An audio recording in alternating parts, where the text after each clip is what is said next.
Welcome back, deep divers. Every time I think we've explored every nook and cranny of thought, someone sends in a stack of sources that just, well, sends us down a whole new rabbit hole. And this time you've really outdone yourselves. Confucianism and Buddhism, huh? Quite the pairing. It's like you're looking for the secret sauce, the key ingredients that make these two philosophies tick, right? And I got to say, I'm totally on board for this. It's a journey worth taking, that's for sure. We're talking about systems of thought that have shaped civilizations, but yeah, they offer some pretty different perspectives on, well, just about everything. How we should live, what we should strive for, you name it. Okay, so let's dive in. And I guess naturally we start with Confucianism. One thing that really struck me while I was prepping for this deep dive was, well, Confucius himself, he wasn't exactly founding a religion, was he? It's like he was more of a, I don't know, a social engineer obsessed with this idea of a perfectly harmonious society. Yeah, that's a really good way to put it. It wasn't about deities or the afterlife for Confucius. It was all about this world and how to make it work.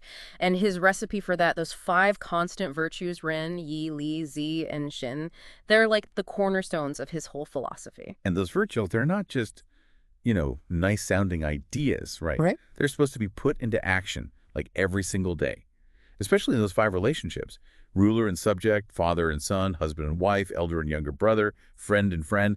It's like Confucianism is giving you this roadmap for how to interact with everyone in your life. Exactly. And, take Ren, for example, that concept of benevolence or, just basic humaneness. It goes way beyond just being nice. Confucius saw it as like the very foundation of ethical behavior, how a ruler treats their subjects, how a parent raises their child, how friends support each other. Ren should be woven into it all. So it's like this ripple effect, right? You cultivate Ren within yourself, and then it influences how you navigate all these key relationships, and then ultimately, bam, you've got a more harmonious society. Pretty clever, huh? But what about Yi? Righteousness. How does that Yeah. fit into all of this? Yi is all about doing what's right, even when it's, well, let's be honest, when it's hard. It's about integrity, standing up for what you believe in, especially when it means making sacrifices. I think one of the sources you sent mentioned this story about a Confucian scholar who refused to compromise his principles, even when he was facing a really powerful ruler. Wow. That's some serious courage. All right, so we've got Ren, we've got Yi. What about Lai, those rituals, those traditions that just seem to be everywhere you look in Asian cultures? Is it all just about bowing and tea ceremonies? Because let's be real, sometimes it feels a little, I don't know, superficial. Lie is definitely one of the most misunderstood aspects of Confucianism. It's easy to dismiss it as just, empty gestures, but it's so much more than that. It's about providing a framework for respectful interactions. Like, imagine a beautifully choreographed dance. Everyone knows their steps, everyone moves together, and it creates this sense of harmony. You mentioned tea ceremonies, those elaborate rituals. It's not just about the tea. It's about showing deep respect for your guest, recognizing their presence. It's about creating a space for genuine connection. So there's a real depth to it then. It's like each interaction, each gesture is infused with these Confucian values. Pretty cool when you think about it that way. But what about Z? Wisdom? Is it just about, being book smart? No, no, Z is way more than just accumulating knowledge. It's about applying that knowledge wisely, thinking things through. You remember those five relationships? Well, Z is what guides you in navigating those relationships in a way that's beneficial, not just for you, but for everyone involved. So it's like street smarts on top of book smarts. Knowing how to use what you know to make the right decisions. And lastly, we have sin, faithfulness or trustworthiness. I mean, that one seems pretty straightforward, right? Just be a good friend, keep your word. What else is there? Oh, but sin goes so much deeper than that. Think about it. It's about cultivating this sense of integrity, this deep reliability in all your interactions. Being someone others can depend on, someone who is true to their word, who acts in accordance with their principles. This kind of trustworthiness is, in Confucian thought, absolutely essential for building those strong relationships and creating a stable society. Okay, so now I'm seeing how these five virtues are all like intertwined. They're not just separate ideas, they're meant to work together, Yeah. shaping everything from how we behave as individuals to how society functions as a whole. Pretty impressive, really. But all right, let's shift gears here. Let's talk Buddhism. Feels like we're stepping into a whole different world now. We are, in a way. You see, while Confucianism is very much focused on this world, on social harmony, on ethical living, Buddhism takes a bit of a different path. It acknowledges that suffering exists, that it's a part of life, and then it offers a path towards liberation from that suffering. Wait a minute. So is Buddhism saying that life is all bad? Like we should just give up and run away? Not at all. It's not about negativity or pessimism. It's more about, well, facing the truth that suffering is a part of existence. But then it goes beyond just acknowledging that. It says, hey, there's a way out. Okay, now I'm intrigued. Tell me more about this Buddhist perspective on suffering. Like what causes it and how do we actually escape it? Well, Buddhism says that the root of suffering is craving, it's attachment. We cling to things that are impermanent, people, possessions, even ideas. And then, of course, those things change, they disappear. And when that happens, well, we suffer. I get that. It's that feeling of always chasing something but never quite catching it, right? Always wanting more, always feeling kind of dissatisfied. So how do we break free? How do we escape this cycle? That's where those Four Noble Truths come in. They provide this framework for understanding suffering and ultimately overcoming it. The first truth, well, is pretty straightforward. Suffering exists. The second, it tells us the cause, that craving and attachment we were talking about. Okay, so far so good. But where's the hope in all this? How do we get out of this cycle of suffering? That's where the third and fourth truths come into play. See, the third one, it tells us that suffering can end, that liberation is possible. And then the fourth truth, well, that lays out the path to achieve that liberation. It's called the Eightfold Path. So it's like a doctor diagnosing an illness, right? Mhm. And then they give you a treatment plan. Suffering is the illness, craving is the cause, and the Eightfold Path, that's the cure. That's a great analogy. The Eightfold Path is pretty comprehensive. It covers everything from ethical conduct to mental discipline to wisdom. But the core idea is retraining our minds, breaking free from those unhealthy patterns of craving and attachment. So it's not about running away from the world or denying our experiences. It's about like changing our relationship to them. Yeah. Learning to find that peace, that contentment, even when things are tough. Exactly. You see, while Confucianism is all about finding your place in society, fulfilling those roles and obligations, Buddhism, well, it's more about this individual journey of liberation from suffering. It's about self-awareness and ethical conduct, but for a different purpose. Wow. This is really making me think. Creating social harmony, achieving personal enlightenment. That's a lot to unpack. We've covered so much ground already, but we've only just scratched the surface. There's still so much more to explore about these philosophies and how they compare. I'm ready to dive deeper. But before we do, just from what we've talked about so far, is there anything that really jumps out at you? Anything in how these two systems approach, the big questions of life? What really strikes me is how both Confucianism and Buddhism, they both put such a strong emphasis on ethical living, but they approach it from these totally different angles. It's like they're both trying to answer that age-old question, how should we live? But their answers are, well, they're tailored to their own unique philosophies. That's a really good point. So it's not just about being, good in some vague sense. There's like a specific logic to their ethical systems. Oh, absolutely. Confucianism, for example, it sees ethical behavior as the key to creating social harmony. Remember those 5 relationships we talked about earlier? Well, each one comes with its own set of duties and obligations, right? Yeah. And fulfilling those roles with integrity, well, that's seen as the foundation of a stable and prosperous society. It's like everyone's got their part to play in this big cosmic orchestra, and ethical conduct, that's the sheet music that keeps everyone in sync. But how does Buddhism approach ethics? I mean, it seems like a very different beast altogether. Yeah, Buddhism definitely takes a more inward-focused approach. It's less about fitting into specific social roles and more about cultivating, universal compassion and wisdom. Their ethics are rooted in this principle of non-harming, or ahimsa, and that extends not just to other humans, but to all living beings. So while Confucianism might say, respect your elders because, hey, it's your duty, it's how we maintain social order, Buddhism might say, treat all beings with kindness because they're just like you, capable of experiencing suffering and joy. That's a really good way to capture the essence of their different approaches. For a Buddhist, ethical conduct, it's not just a means to an end, it's an expression of their understanding of how everything's interconnected. This is making me think about the different motivations behind ethical behavior. In Confucianism, it seems like the motivation is primarily social. You act ethically to build a harmonious society. But in Buddhism, it's more personal you act ethically because it aligns with your understanding of reality itself. You've hit the nail on the head. And this difference in motivation, it also shows up in how they view suffering. Confucianism acknowledges that suffering exists, but it sees it as something that can be, Well, kind of alleviated through good governance, strong social structures, and ethical behavior. So it's like a proactive approach to suffering, right? If we can Hmm. fix the systems that cause it, if we can improve those relationships, then we can minimize suffering for everyone. Precisely. But Buddhism, well, it takes a more introspective approach.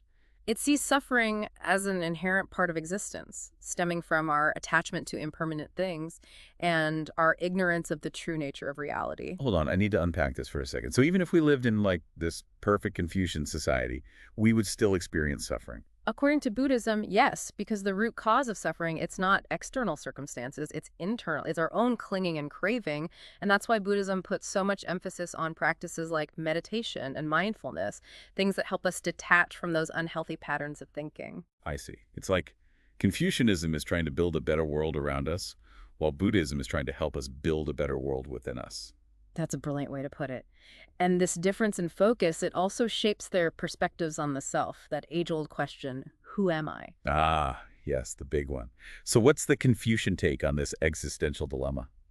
Well, Confucianism doesn't deny the existence of a self, but it sees it as relational, your identity. It's shaped by your roles and responsibilities within the family and society. You're a son, a daughter, a parent, a friend, a citizen.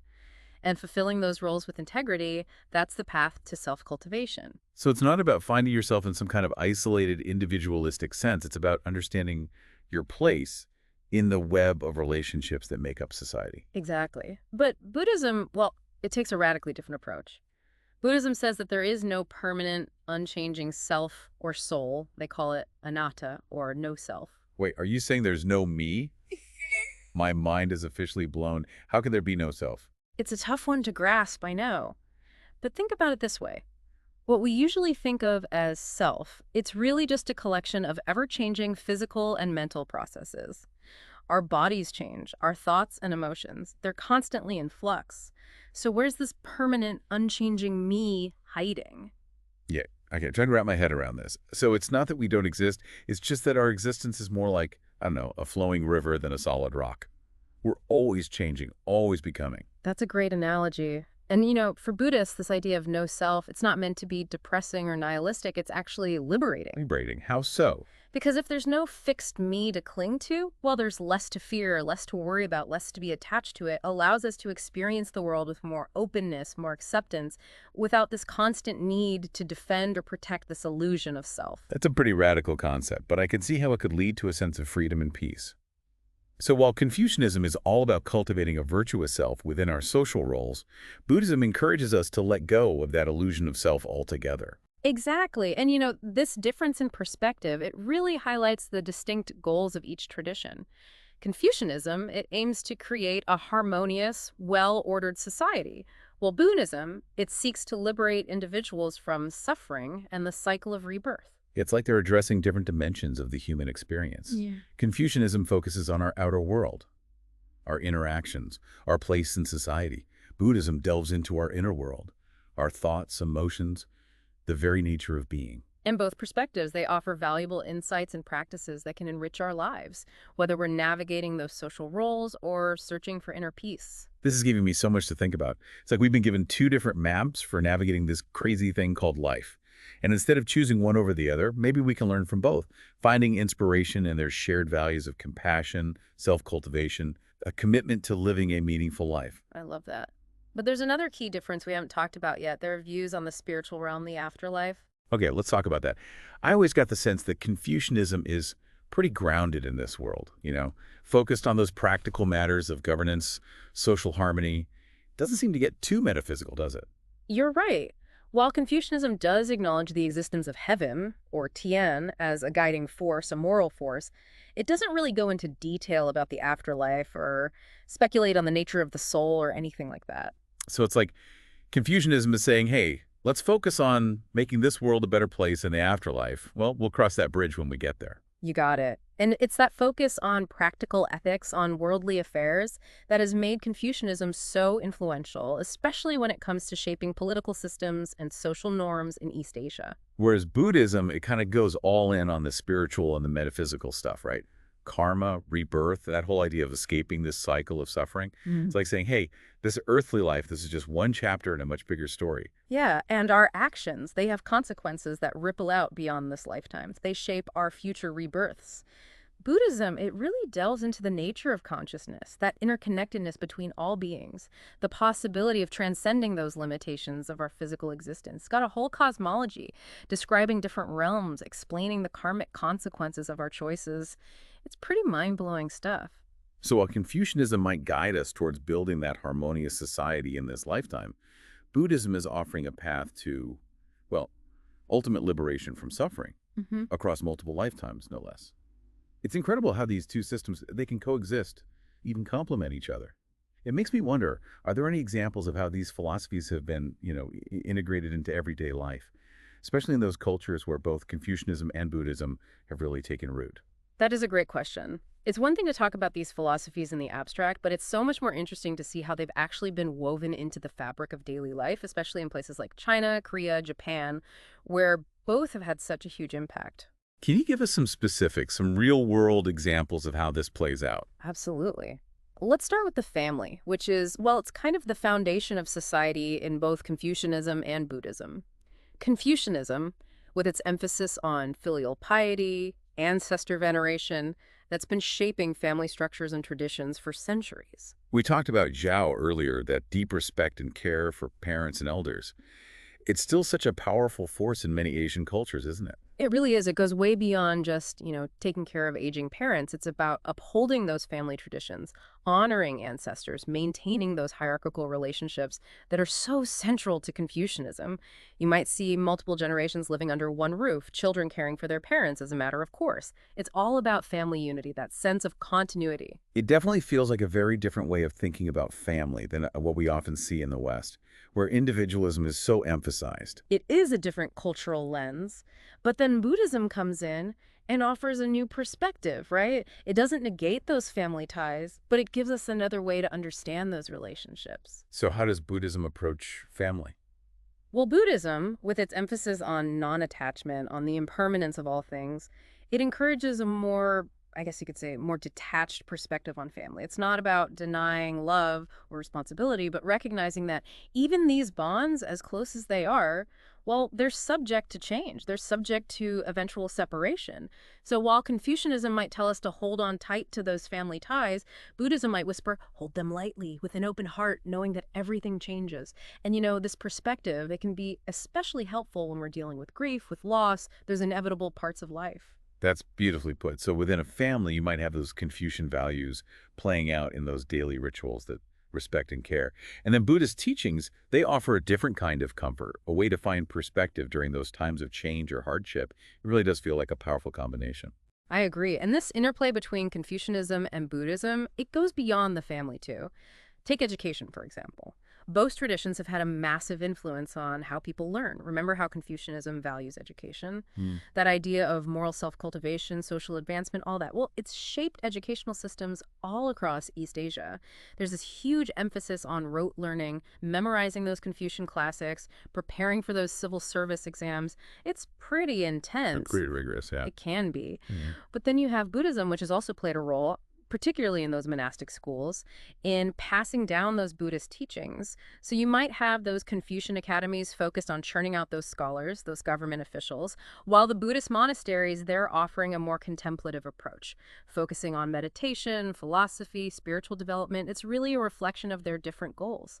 Confucianism wants to equip people with the knowledge and skills to succeed in the world, while Buddhism aims to cultivate wisdom and compassion, which ultimately lead to enlightenment. It's amazing how those two streams of thought have run side by side for so long, shaping the landscape of education, offering different paths to knowledge and self-discovery. And I'm guessing this goes beyond education, right? Do Confucianism and Buddhism influence other aspects of culture too? Absolutely. We see their influence in art, in literature, even in government. Think about traditional Chinese painting, for example. You often see those themes of nature, harmony, balance, reflecting both Confucian and Taoist influences. Those meticulous brushstrokes, that incredible attention to detail, that's an expression of those Confucian values of discipline and order. But then you'll also find those Buddhist themes of impermanence, the interconnectedness of all things, expressed in the way fleeting moments in nature are depicted, or how empty space is used to evoke a sense of tranquility. So it's like those philosophical ideas. They're not just these abstract concepts. They're living, breathing parts of the culture woven into those artistic and literary creations. Yeah. Exactly. And in literature, well, Confucian values of loyalty, filial piety, social responsibility, they're everywhere. And then, of course, you have those Buddhist themes of karma, rebirth, the search for enlightenment popping up again and again. It's incredible how these ideas have permeated every aspect of culture. And what about politics? Do we see a similar influence there? Oh, definitely. The mandate of heaven, remember we talked about that. That's a Confucian idea that's been used to legitimize rulers throughout Chinese history. The idea is that a ruler's authority, it comes from heaven, but it's conditional on their just and benevolent rule. If a ruler becomes corrupt, tyrannical, they lose the mandate of heaven and it becomes justified for them to be overthrown. Pretty powerful stuff. And while Confucianism has provided that ethical framework for governance, Buddhism, well, it's often served as this source of spiritual guidance, a reminder of the importance of compassion, of nonviolence. So while Confucianism focuses on creating that stable, harmonious society through ethical leadership, through social order, Buddhism comes in and adds that layer of spiritual depth, encouraging rulers to govern with compassion, with wisdom. This deep dive, this has been incredible. We've gone from exploring those basic tenets of Confucianism and Buddhism to understanding how they've been woven into the tapestry of everyday life, shaping cultures and societies in such profound ways. It's amazing to think about, really. These two philosophical traditions, they're like threads running through everything from family dynamics to art to politics. It has been a fascinating journey, hasn't it? And I think it leaves us with some important questions to consider. Definitely. How can we draw wisdom from both Confucianism and Buddhism as we navigate the challenges of our own lives? How can we cultivate those values of harmony, compassion, and self-cultivation in our own relationships, our own communities? I think the answers lie not in rigidly following some dogma, but in approaching things with an open mind, a willingness to find what truly resonates with us. So as we wrap up this deep dive, I encourage you to keep exploring, keep questioning, keep seeking out those timeless truths that can guide us towards a more meaningful and fulfilling life. Until next time, fellow deep divers.